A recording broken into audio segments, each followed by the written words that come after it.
आओ बच्चों, उपचारात्मक शिक्षण में मौखिक रचना के तहत आज हम कविता पाठ की जानकारी लें। बच्चों, माध्यमिक स्तर पर कविता पाठ मौखिक अभिव्यक्ति का प्रधान रूप है। छात्रों को अधिकाधिक कविताएं कंठस्थ करके उनका सस्वर वाचन करना चाहिए। वाचन में उच्चारण की शुद्धता, सम्यक स्वराघात, ध्वनियों का आरोह अवरोह, गति, यति, प्रवाह, विराम आदि का अभ्यास करना चाहिए। विद्यालय में अनेक ऐसे अवसर आते हैं जब छात्र कविताओं का मौखिक रूप से वाचन कर सकते हैं। ऐसे अवसरों के अनुकूल कविताओं को चुनकर सुनाना चाहिए। कक्षा में अथवा सांस्कृतिक कार्यक्रम में कवि दरबार, अंत्याक्षरी, कविता पाठ प्रतियोगिताओं का आयोजन लाभप्रद हो सकता है। ऐसे आयोजनों में भाग लेने से छात्रों को मौखिक रचना में दक्षता प्राप्त होती है। सस्वर वाचन।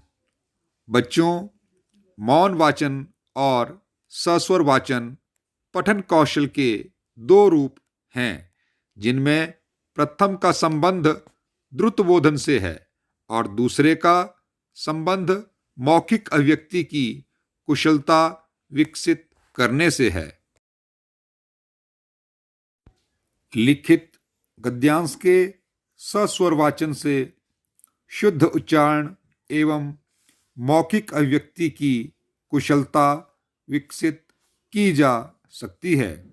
इसके लिए उपयुक्त गद्यांश पाठ्यपुस्तकों एवं अन्य स्रोतों से चुने जा सकते हैं। सस्वर वाचन में दक्षता पाने की दृष्टि से संवाद और भावात्मक अंश अधिक उपयुक्त होते हैं। नंबर 3, साक्षात्कार देना और लेना। बच्चों, आधुनिक युग में साक्षात्कार देने और लेने की आवश्यकता पड़ती है।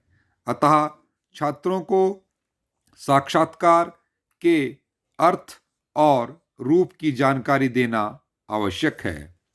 वर्तमान युग में प्रायः सभी व्यक्ति उच्च शिक्षा में प्रवेश, नौकरी आदि के लिए साक्षात्कार देते लेते रहते हैं, जिनमें उन्हें कुछ विशिष्ट व्यक्तियों के सम्मुख उपस्थित होना पड़ता है और उनके द्वारा पूछे गए प्रश्नों का उत्तर देना पड़ता है।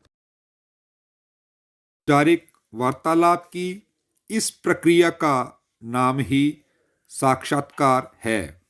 कभी कभी किसी विशिष्ट व्यक्ति के विचारों को जानने के लिए हमें उनके सम्मुख उपस्थित होकर उनसे जानकारी प्राप्त करनी होती है। यह साक्षात्कार का दूसरा पक्ष है, जिसे साक्षात्कार लेना कहते हैं। साक्षात्कार देते लेते समय नीचे लिखी बातों पर विशेष ध्यान देना चाहिए। क, औपचारिक शिष्टाचार। ख, विषय का सम्यक ज्ञान। ग, संक्षिप्त और स्पष्ट मौखिक अभिव्यक्ति। घ, निर्भीकता और आत्मविश्वास।